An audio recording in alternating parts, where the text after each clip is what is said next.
Before I begin, if you've ever lived through betrayal like this, please like, leave a comment, and subscribe to Narrative Nest. Your support reminds people like me that our stories matter. I never thought I was the kind of woman who checked phone locations. I used to believe trust was something you either had or you didn't, like a light switch, on or off. In our marriage, I believed it was on, fully on, bright enough to ignore the shadows gathering quietly in corners I wasn't looking at.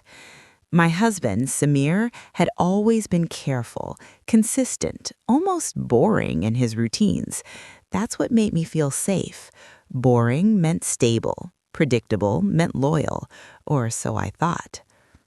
The night before his so-called business trip, he folded his clothes with the same methodical calm he always had. Shirts rolled tight, socks paired perfectly, laptop bag zipped with precision.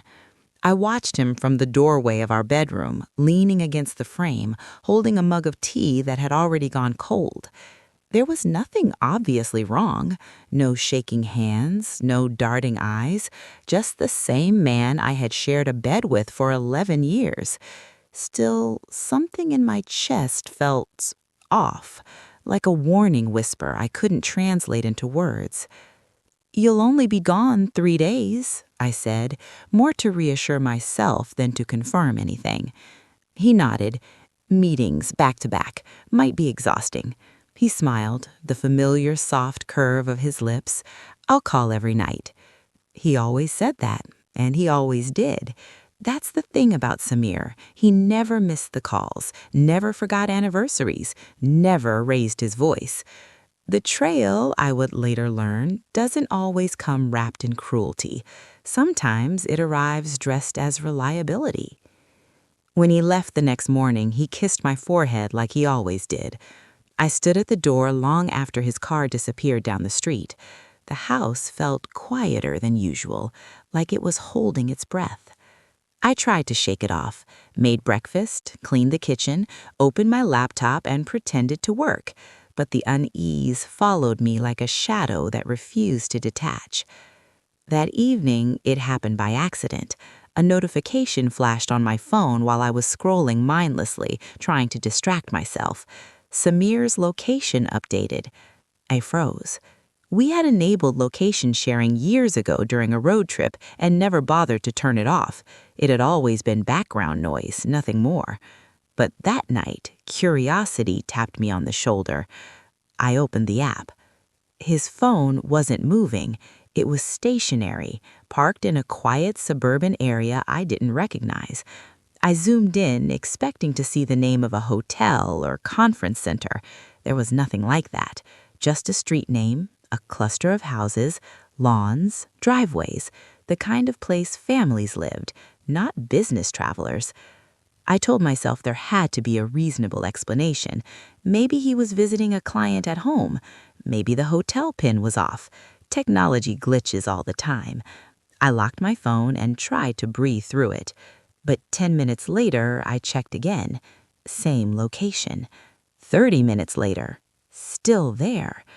That's when the thought entered my mind, quiet but sharp. What if he isn't where he said he'd be? I didn't confront him, not then. I waited for his call.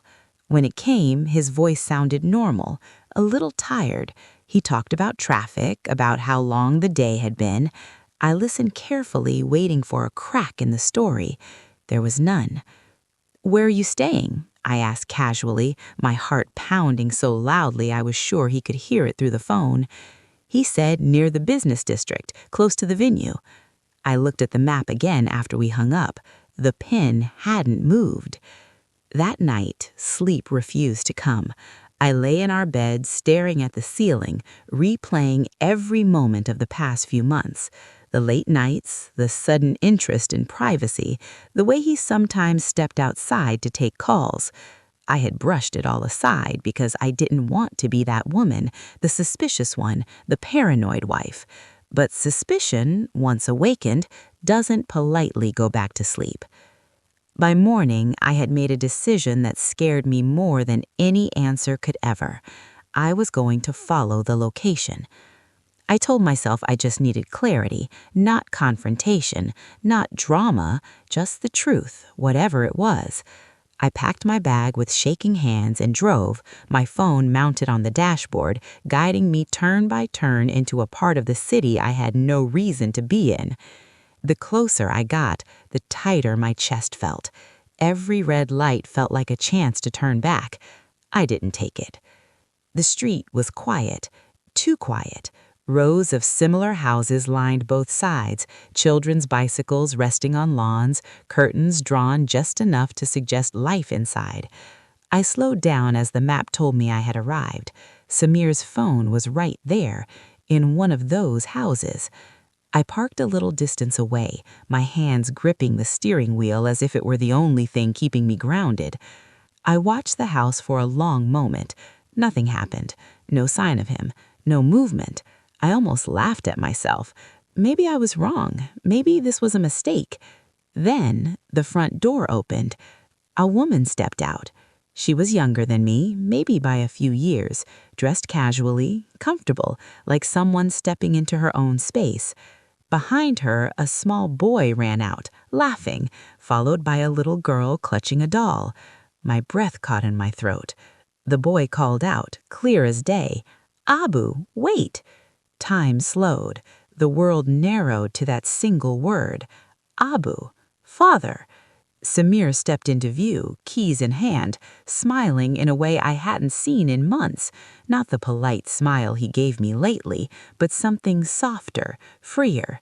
He bent down, lifted the boy effortlessly, kissed his cheek. The girl tugged at his sleeve, and he ruffled his hair. I watched from my car, invisible, as my husband lived a life I had never been invited into. In that moment, everything I believed about my marriage collapsed silently. No screaming, no dramatic music, just the quiet understanding that I had been sharing my life with a stranger who knew me very well and had kept me carefully away from the truth. I don't remember how long I sat there after that. Minutes, maybe longer. My body felt frozen, like if I moved even an inch, the entire illusion would shatter and someone would notice me watching. Samir guided the children back inside, his hand resting on the small of the woman's back in a way that spoke of habit, not accident. The door closed gently behind them. No rush, no secrecy, just a family going about their evening. I finally forced myself to breathe. My first instinct was to drive away, to pretend I never saw any of it, because once you truly see something like that, you can't unsee it. It brands itself onto you. But my hands wouldn't turn the wheel. Curiosity, pain, and something darker, something desperate, pushed me out of the car. My legs felt weak as I crossed the street. Each step toward that house felt like I was walking deeper into someone else's life, trespassing on a reality that was never meant to include me. I stood at the door for a moment, my fist hovering in the air. I almost knocked. Almost. Then the door opened before I could decide. The woman stood there again. Up close, she looked even younger. There were faint lines of exhaustion under her eyes, the kind that come from parenting, not deceit. She smiled politely, confused but not alarmed.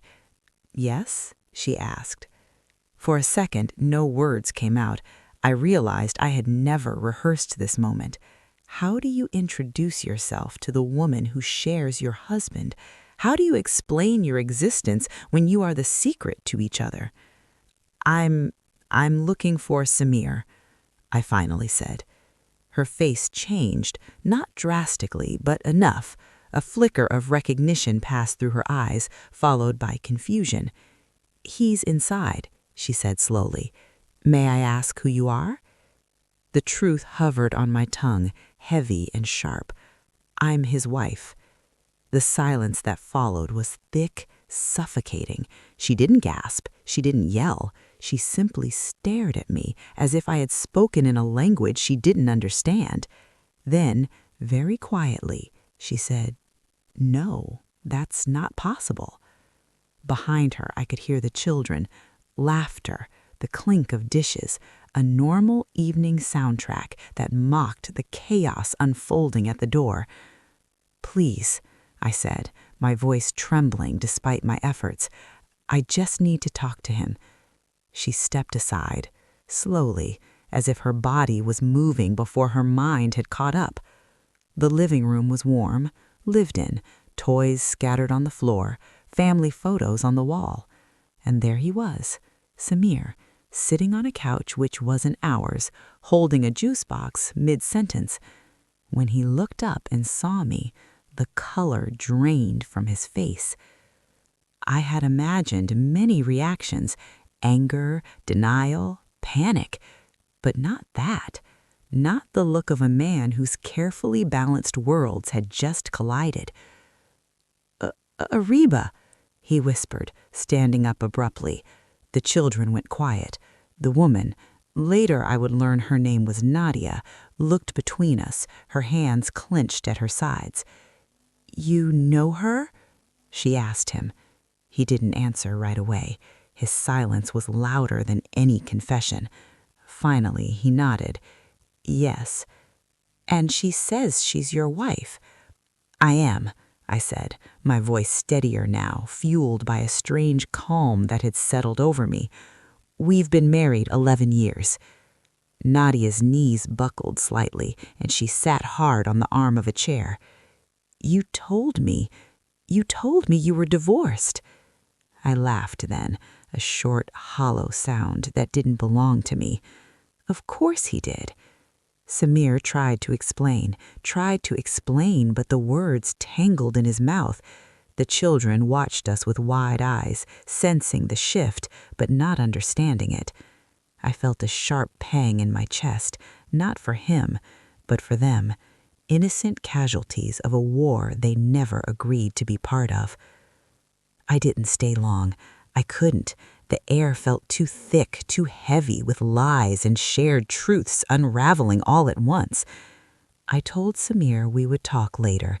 He nodded numbly, like a child caught doing something unforgivable. I walked back to my car in a daze. My hands shook so badly I had to sit there for several minutes before I could drive. I don't remember the drive home. Only the moment I walked into my empty house and collapsed on the floor, my back against the door, finally allowing myself to cry. The tears came in waves, grief for the marriage I thought I had, anger at the man who had split himself in two, humiliation at how blind I had been. But beneath it all was a deeper ache, one I hadn't expected. Confusion. Who was I now if the life I had built was based on a lie? Samir called that night, over and over. I didn't answer. I wasn't ready to hear his voice, to let him shape the narrative with excuses and half-truths. I needed space to think, to piece together what this meant for me. The next day, I called in sick to work and spent hours replaying our marriage in my mind, searching for signs I had missed. The unexplained absences, the weekends he said he was helping a friend, the way he always insisted on separate finances for convenience. It all lined up now, a puzzle finally revealing its picture. In the afternoon, there was a knock at the door. I knew it was him before I even opened it. He looked exhausted, older somehow. Guilt weighed on him like a physical thing. "I can explain," he said. I stepped aside and let him in, not because I wanted his explanation, but because I deserved the truth, or at least whatever version of it he was willing to give me. He sat across from me, his hands clasped tightly. She was, years ago, he said. I never planned for it to become this. But it did, I said flatly. He nodded. Nadia didn't know about you.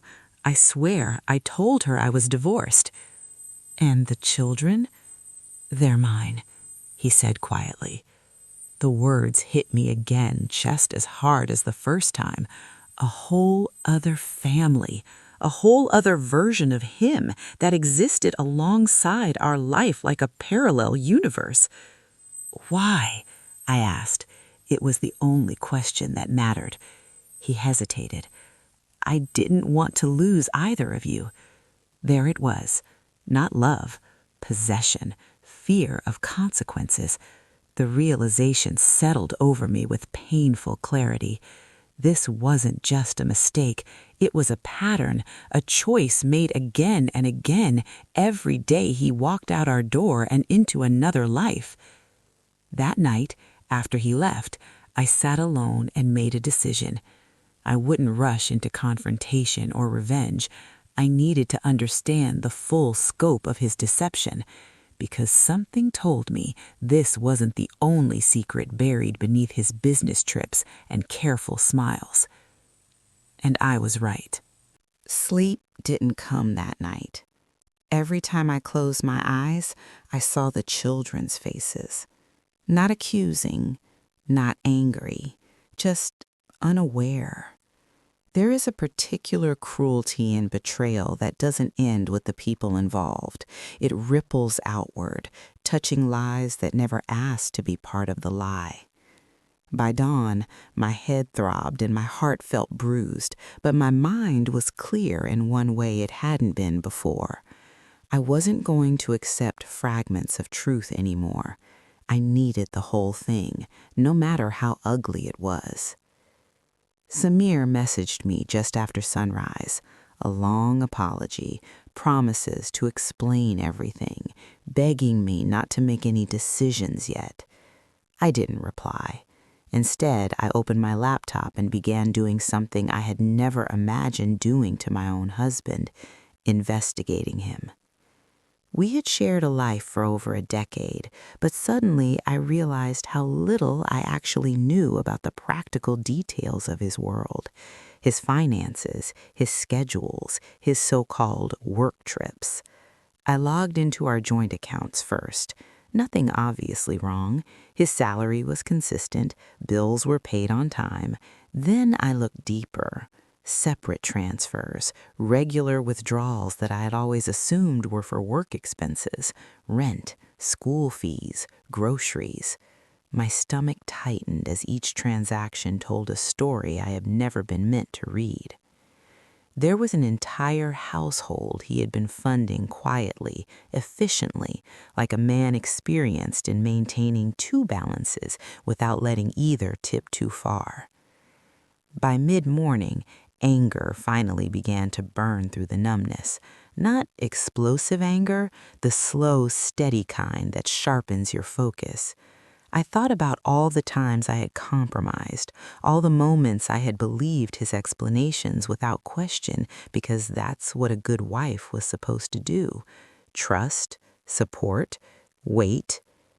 I decided to speak to Nadia again, not out of solidarity, not yet, but because she was a living archive of his other life, and if I was going to make decisions that would alter all our futures, I needed information, not assumptions.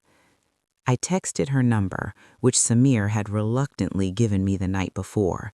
My message was simple: we need to talk for the sake of the children and ourselves.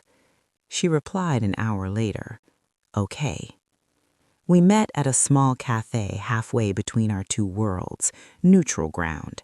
When she walked in, she looked like she hadn't slept either. There was a guardedness in her posture now, a stiffness that hadn't been there the night before. We ordered tea and sat in silence for a moment, two women connected by one man's deceit. She said finally, her voice breaking, I didn't know. I swear to you, I didn't. I believe you, I said, and I did. Her shock had been too raw, too unpolished to be an act.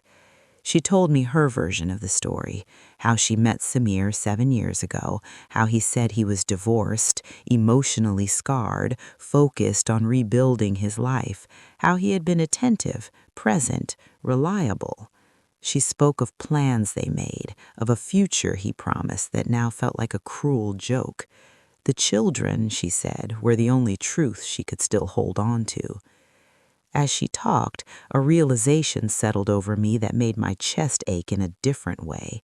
He hadn't just lied to me. He constructed two entirely separate narratives tailored perfectly to keep us both compliant, to keep us both waiting. "When did the business trip start?" I asked quietly. She looked confused.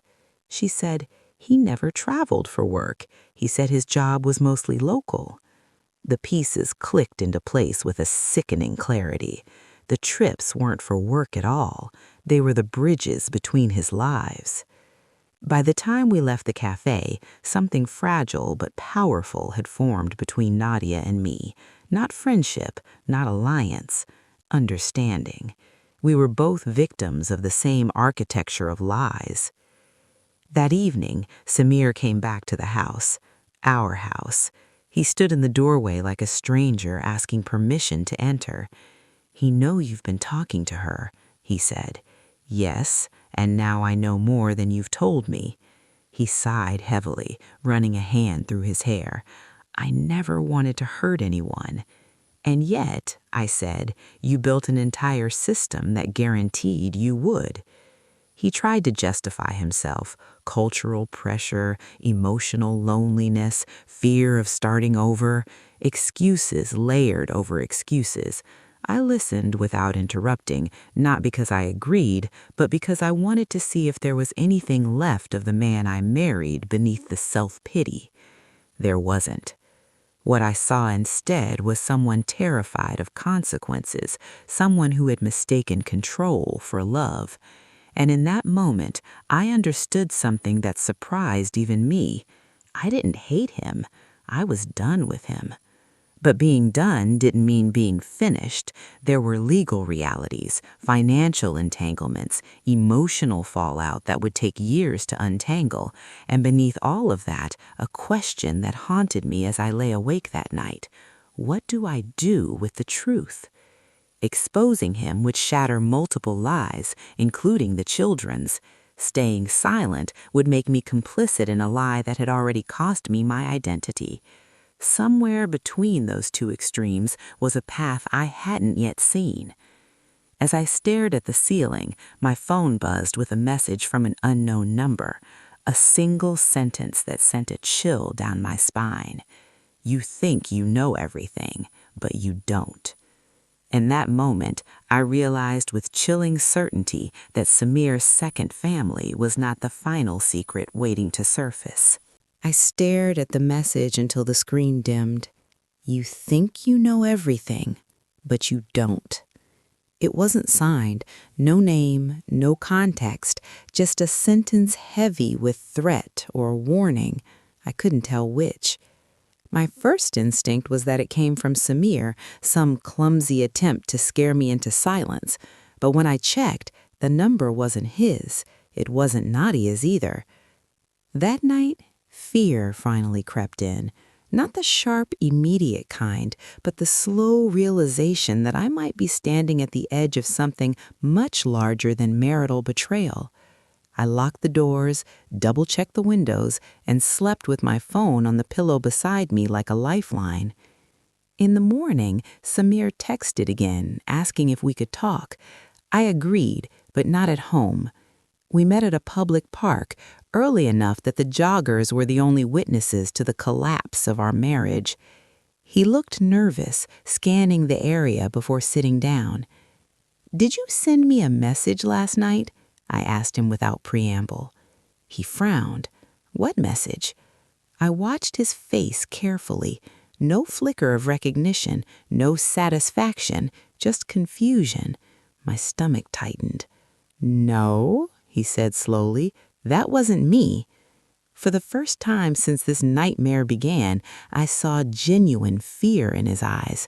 Not fear of losing me, fear of being exposed beyond what he had prepared for. "Samir," I said quietly, "what else have you done?" He shook his head. "Nothing, I swear. Ariba, I've already lost everything." I wanted to believe that. I really did. But the message lingered between us like a third presence, a reminder that lies rarely travel alone. Over the next few days, strange things began happening.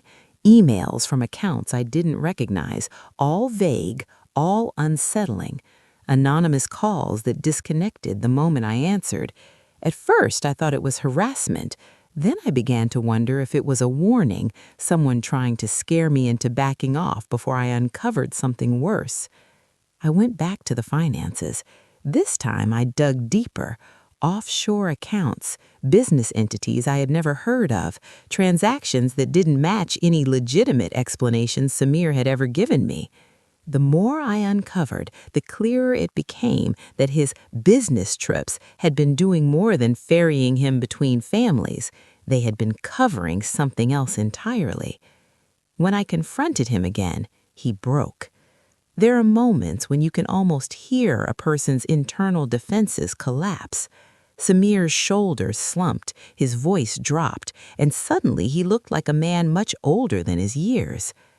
I was helping someone, that's all. It wasn't illegal. Not exactly. Not exactly. The words echoed in my mind. He told me about a group of men he had gotten involved with years ago. Businessmen, he called them. People who moved money, invested quietly, avoided scrutiny. He claimed he didn't know the full extent of what they did, only that they paid well and asked few questions. The business trips were meetings, cash exchanges, paperwork signed under names that weren't always his. And now, I asked, now they're nervous because you're asking questions. The pieces finally locked together. The secret family, the money, the warning messages. This wasn't just about infidelity, it was about a life constructed on deception at every level. I left him sitting on that bench, the weight of his choices pressing down on him at last. As for me, I drove straight to Nadia's house. She listened in silence as I told her everything, the money, the messages, the fear gnawing at my chest. I didn't know any of this, she whispered. I know, I said, but now we both need to decide what to do. For the first time since we met, Nadia cried openly. Not delicate tears, but the kind that come from realizing your children's safety might be at risk because of someone else's greed. We made a pact that night. No more secrets between us, no more letting Samir control the narrative. If we were going to survive this, emotionally and literally, we had to stand in the truth together. The following week was a blur of legal consultations, quiet preparations, and difficult conversations. I consulted a lawyer who specialized in financial fraud and marital assets. I learned how carefully Samir had structured his life to protect himself and how little he considered the damage he'd cause when it all came apart. The lawyer's advice was clear. Document everything. Say nothing publicly. Protect yourself first. And so I did. I moved half of our joint funds into a protected account.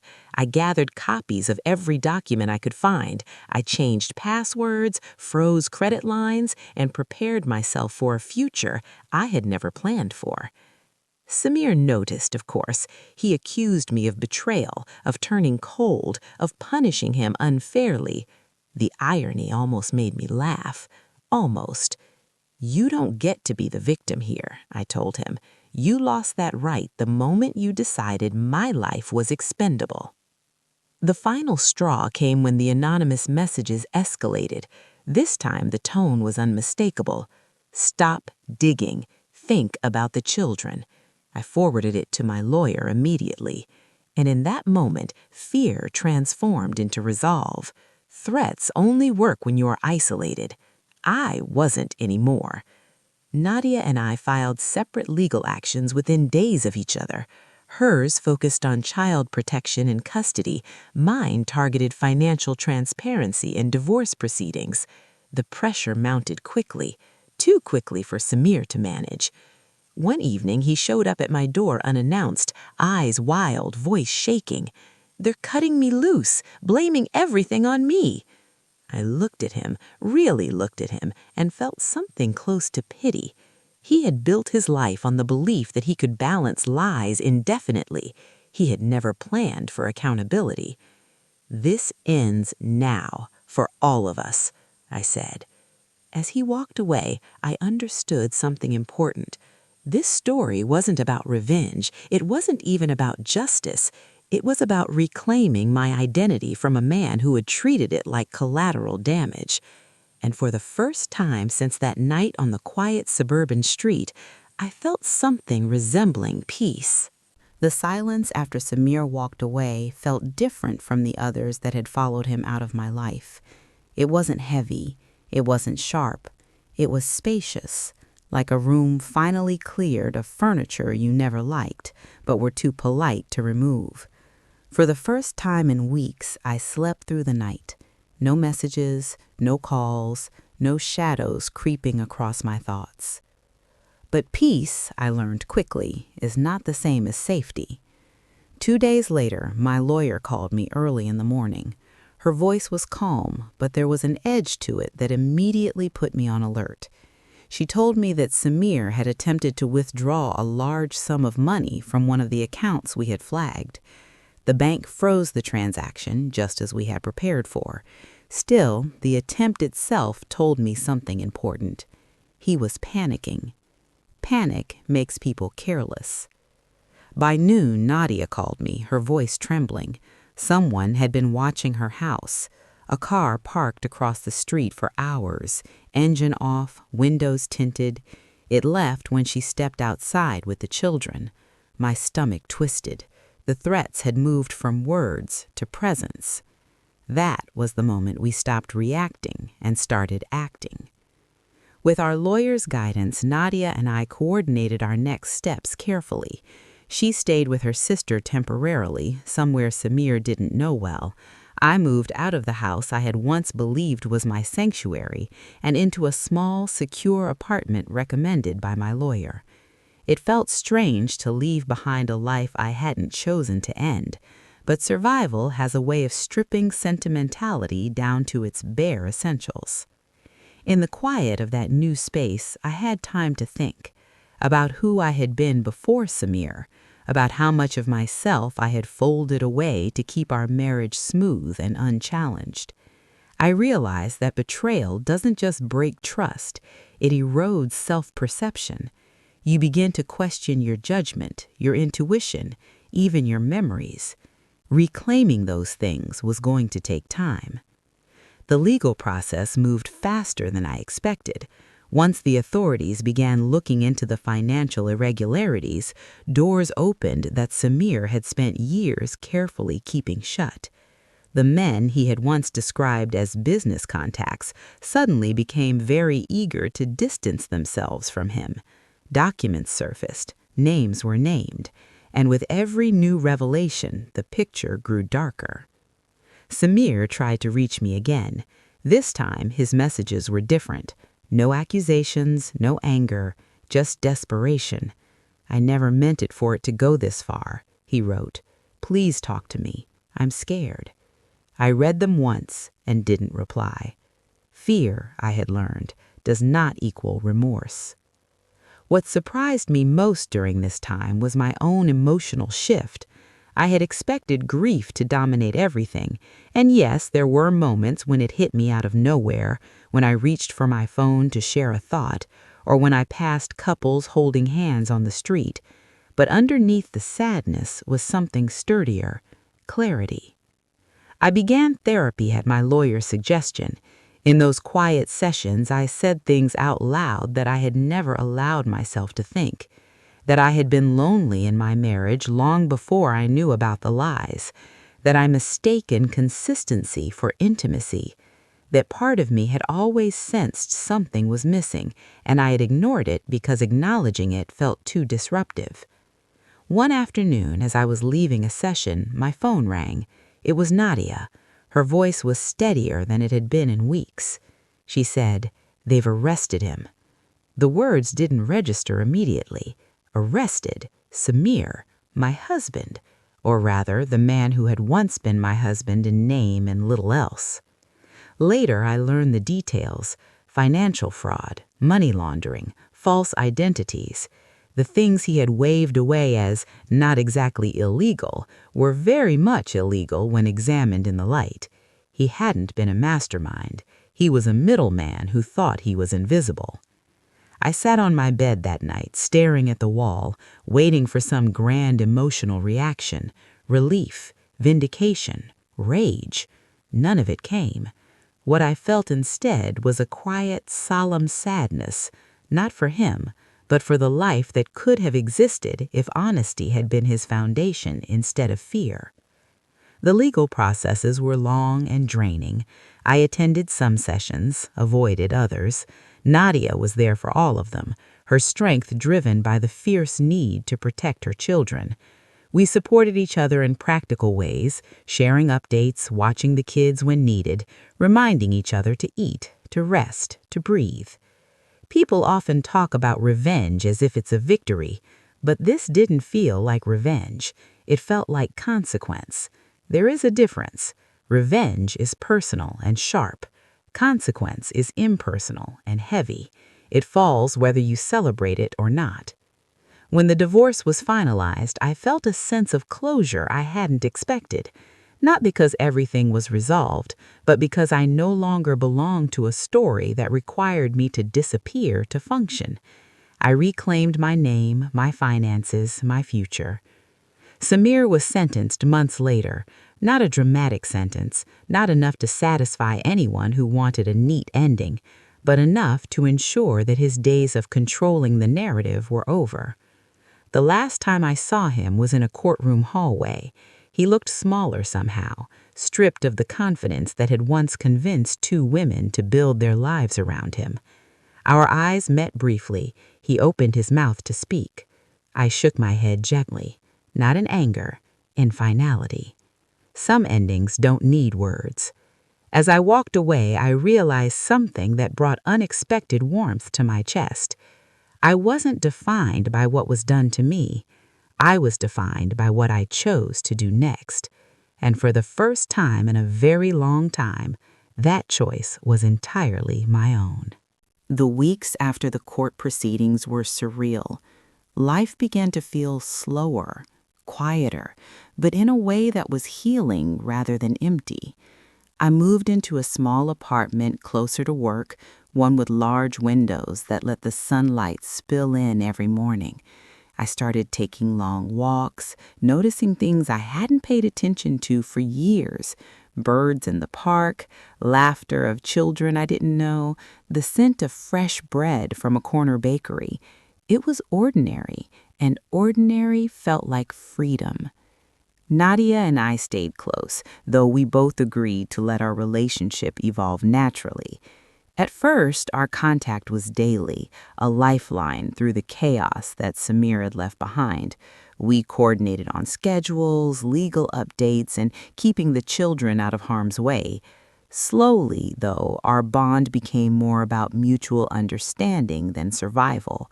She would call me just to share something funny her kids had done or a minor triumph at school. I began to realize that in some strange, unexpected way, the two of us had created a quiet solidarity out of shared betrayal. One afternoon, while sipping tea at my apartment, I received a message from Samir's attorney. The message was brief, professional, but its content shook me nonetheless.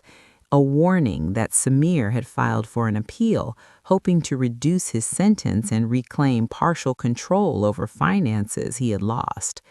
I felt the old fear tugging at me, the instinct to panic, but it was weaker now, quieter, tempered by months of preparation and resilience. I forwarded the message to my lawyer, who assured me it was routine and that there was nothing to fear. She reminded me that I had done everything by the book, legally and emotionally, to protect myself. And yet, deep inside, I knew that fear would always be a companion after what I lived through. It didn't go away, it just lost its power to dictate my actions. The next morning, I walked to the park where I had first met Nadia after discovering Samir's other life. I sat on the same bench, sunlight warming my face, and allowed myself to reflect. The betrayal had been monumental, yes, but it had also taught me something essential. Life is not about avoiding pain, it's about learning to carry it with grace. Pain, when faced directly, can teach resilience, courage, and clarity. I thought about the marriage I had lost and the man I had loved, or thought I had loved. The realization hit me that love is not about endurance alone. It is about trust, honesty, and respect. Without those pillars, the strongest feelings are fragile, like glass ready to shatter. I didn't hate him anymore. That emotion had burned itself out long ago. What remained was a solemn understanding that some people are incapable of keeping promises, and that some truths must be faced no matter how painful. Life continued in small, careful ways. I returned to work full-time, rediscovering passions and friendships I had set aside for the sake of convenience in my marriage. I reconnected with old friends, those who had sensed something was off but never quite pushed, and found comfort in their unwavering presence. Every interaction reminded me that trust could exist again, even if it had to be rebuilt from scratch. One evening, Nadia called me in a panic. Her younger son had gotten sick at school and she couldn't leave work immediately. I rushed over, drove him to the hospital, and stayed with them until she arrived. As I watched her comfort her children, I felt a quiet warmth. The past had been terrible, but it had also forged new relationships, unexpected, imperfect, but real. It was proof that life, even after betrayal, could yield something beautiful. Months later, I received a letter from Samir. I didn't open it immediately. It sat on my kitchen counter, innocuous yet heavy.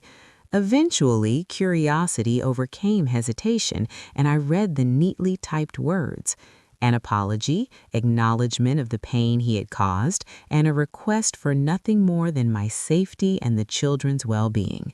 No excuses, no demands, just words, finally honest, though too late to matter. I placed the letter in a drawer and didn't think of it again.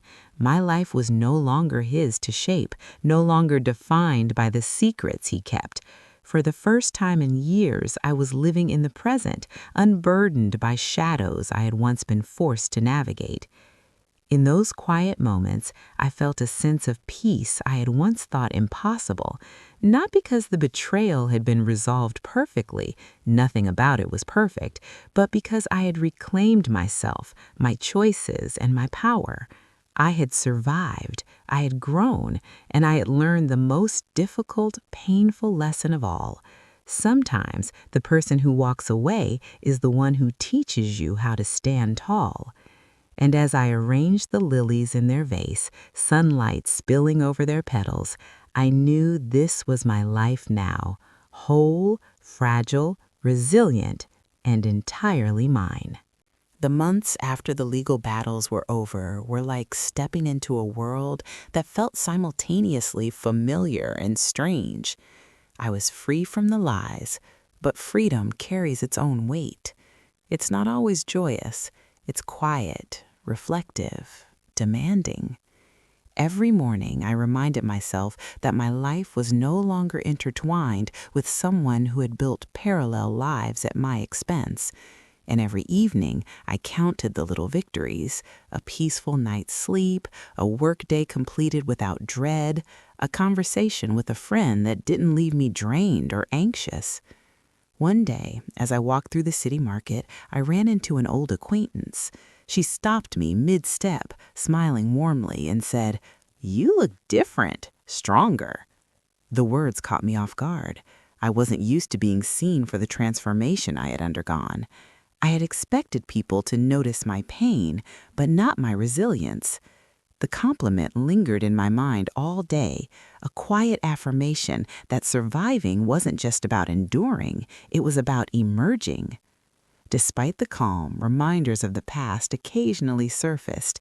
The apartment that I had chosen was far enough away from Samir's old neighborhood that I rarely feared running into him, yet I found myself double-checking locks or pausing when an unfamiliar car lingered on the street. Every time I reminded myself of the truth I had fought so hard to reclaim. Knowledge is power, awareness is survival, and preparation is strength. Nadia and I met regularly, sometimes to discuss the children, sometimes just to share tea and conversation. Our bond, forged in the crucible of betrayal, had grown into something protective, almost sisterly. She confided her worries about Samir's appeals and potential interference, and I shared my own lingering fears about financial entanglements. In those moments, I realized something remarkable. We had both survived the unthinkable, yet our resilience didn't isolate us, it connected us.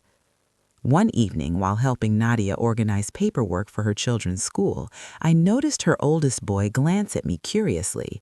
He had grown accustomed to seeing me as a familiar presence, someone reliable and kind, yet not a replacement for his father. He asked softly, "Will Abu come back?"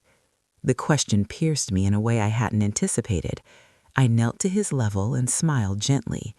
"No, but you have people who love you, always." The honesty in my voice seemed to comfort him. I realized that protecting these children, who had been innocent witnesses to lies, was now part of my purpose. Life continued in this quiet rhythm. Work, therapy, small joys, and careful vigilance became my new normal. Yet there was an undercurrent of anticipation I couldn't ignore. The anonymous messages, though infrequent now, reminded me that secrets have a way of lingering long after they've been exposed. I didn't let it consume me, but I remained cautious. Then one afternoon, an unexpected letter arrived at my apartment. There was no return address, only my name typed neatly on the envelope. I opened it carefully, expecting yet another threat. Inside was a single sheet of paper with one sentence: "You have no idea what's coming next." For a moment, I felt that old, familiar dread, the one that had haunted me since discovering Samir's secret family. But it was different now. The fear was tempered by awareness, by preparation, by the knowledge that I was no longer powerless. I didn't panic. I didn't cry. I read the words, folded the paper carefully, and set it aside. Later that evening, I met Nadia at a cafe. She noticed the letter immediately. I showed it to her. Her brow furrowed, concern flashing across her face. "Do you think it's him?" I shook my head. "I don't know, but whoever it is, they don't control me anymore." My voice was calm, measured. It wasn't defiance for show. It was truth. The months of confrontation, discovery, and rebuilding had transformed me. I no longer needed to be afraid of the past. I only needed to understand it and protect the present. As we sipped our tea in silence, I realized how much I had changed. I was no longer the woman who hesitated, who questioned her intuition, who clung to a life built on lies. I had become someone grounded, deliberate, and aware. The betrayal that had once threatened to define me had instead shaped me into someone stronger. In the quiet of that cafe, I made a promise to myself. I would continue to live deliberately with honesty and vigilance, and I would protect the innocence of the children caught in the crossfire. And if the future brought challenges or new revelations, I would face them with the calm certainty I had earned through months of trial and survival. I left the cafe that day with a sense of calm I hadn't felt in years. The city felt alive and expansive, full of possibility rather than fear. I walked past families, couples, and friends, noticing life unfolding in its messy, beautiful way.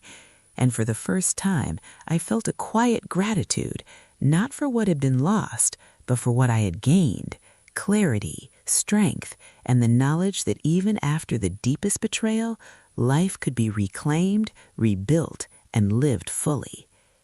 As I returned to my apartment, I looked out the window at the sunset. The sky was painted in shades of orange and gold, each color a reminder that endings can be beautiful and beginnings can emerge from the most painful moments. I knew the road ahead might still hold surprises, but I also knew I was no longer defined by fear, lies, or someone else's choices. I was my own person, and that truth carried a peace that no betrayal could ever take away. And as I closed the window to the evening chill, I felt ready to face whatever came next, with eyes wide open and heart steady. When I woke the next morning, sunlight streamed across the floor of my apartment, warm and golden, as though it were affirming something I hadn't yet dared to say aloud. I was alive, whole, and finally in control of my own life. For months I had been cautious, vigilant, even fearful.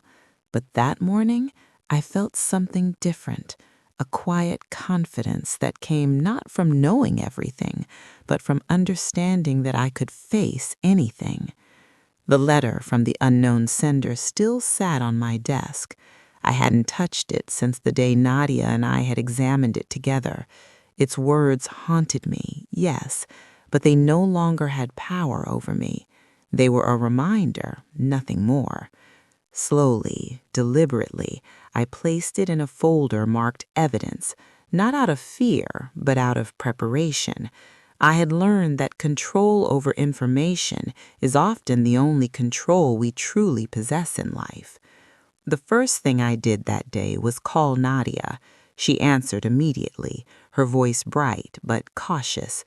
"Morning," she said. "Morning," I replied.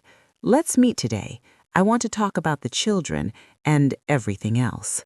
We met in a quiet park halfway between our apartments, the same park where months ago we had first bonded over the shared pain of discovering Samir's double life.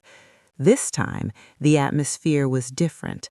No frantic whispers, no hurried glances, just sunlight, trees, and two women who had survived something unimaginable together. We talked for hours, covering every detail of the past year: legal updates, custody arrangements, financial settlements, and most importantly, the children. Nadia's children had adjusted remarkably well, despite the emotional upheaval they had endured. Their laughter had returned, timid but genuine, and I realized that my role, quiet, protective, observant, was a crucial part of their stability. I wasn't a replacement for their father, nor did I intend to be, but I could be a witness to truth, a shield against the chaos of lies, and someone who reminded them that the world can hold safety even when betrayal exists. As the conversation wound down, Nadia leaned back on the park bench and smiled faintly. "I never imagined we'd be here like this," she said. "After everything, I didn't think it was possible to feel okay." I nodded. "It's not about forgetting. It's about surviving, about building something new from what was broken." She looked at me, her eyes steady. "And you? How are you, really?" I paused. It was a question I hadn't allowed myself to answer fully. My instinct was to say, fine, to brush aside the lingering shadows, but I wanted honesty, for myself and for her. "I'm learning," I admitted. "Learning that I'm stronger than I thought. Learning that trust in myself matters more than trust in anyone else. And learning that life, even after betrayal, can be beautiful again." We sat in silence for a moment, the children's laughter echoing in the distance, and I realized something profound. Our lives had been fractured, yes, but fractures also create new edges, new forms, new perspectives. The pain had reshaped us, yes, but it had also given us clarity. Returning to my apartment that evening, I felt a calm I had never known in the years before Samir's betrayals. I cooked dinner slowly, savoring the simple acts of daily life: chopping vegetables, boiling water, stirring sauce, mindful of each movement.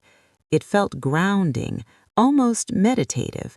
I realized in surviving betrayal, ordinary acts become anchors, reminders that life is more than the chaos others create for you.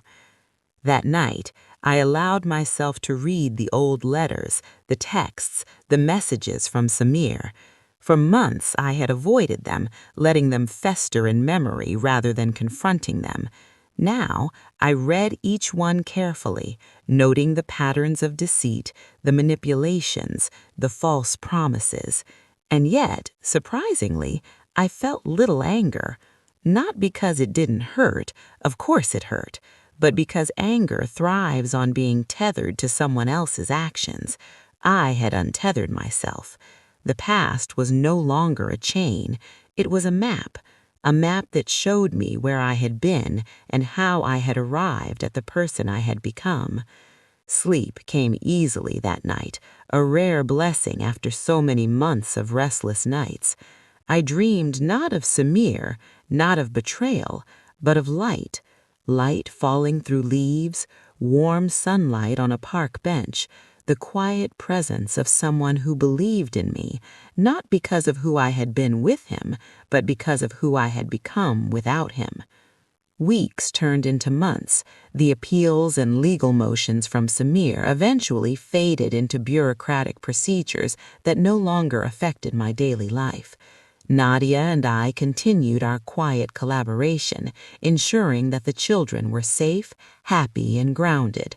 We shared small victories and minor setbacks, navigating the fragile world of blended realities with patience and care. And then, one afternoon, something extraordinary happened.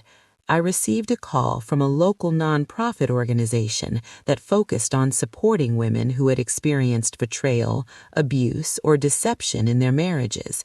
They had heard my story through a mutual contact and asked if I would be willing to share my experience, not for publicity, not for attention, but to help others find strength in survival. I agreed immediately.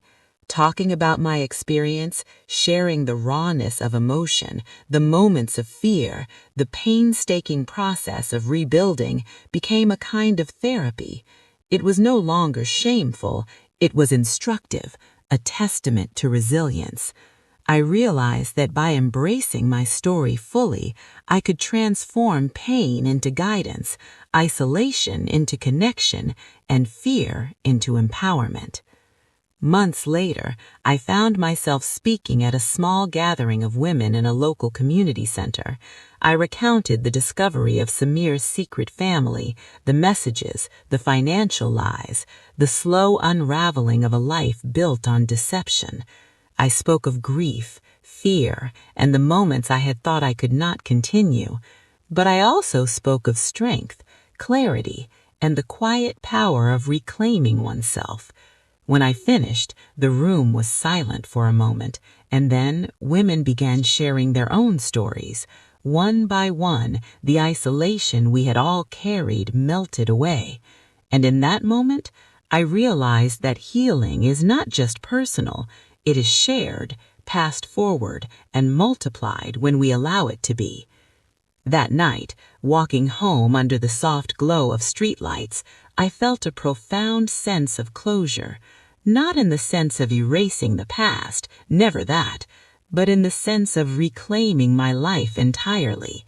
Every betrayal, every lie, every sleepless night had brought me here. I was not broken. I was not defined by him. I was whole, measured, and strong.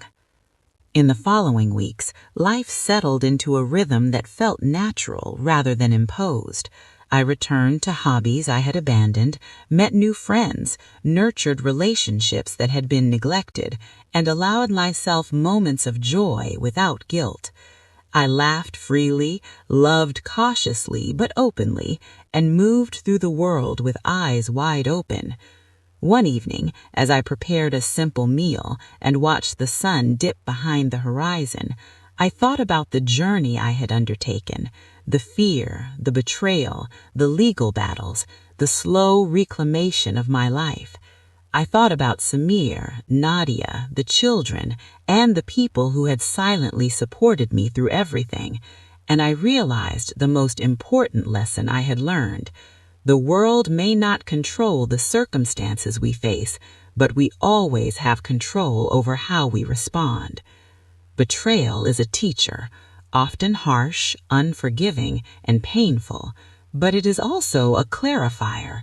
It strips away illusions and exposes the truth, not just about others, but about ourselves. And when we face that truth, embrace it, and act with integrity, we find a strength we didn't know existed. I walked to the window, sunlight now gone, leaving the city bathed in soft twilight. I breathed in deeply, letting the cool air fill my lungs, feeling alive in a way I hadn't in years. I thought about the future, uncertain, yes, but mine to shape. And for the first time, the past no longer felt like a prison. It felt like the foundation I had built myself upon, a foundation that was steady, strong, and entirely my own. I arranged the lilies I had bought months ago on the kitchen table, their petals glowing softly in the last light of day. They reminded me that even fragile things could endure, even after being uprooted or misplaced. I thought about the children, of Nadia, of the community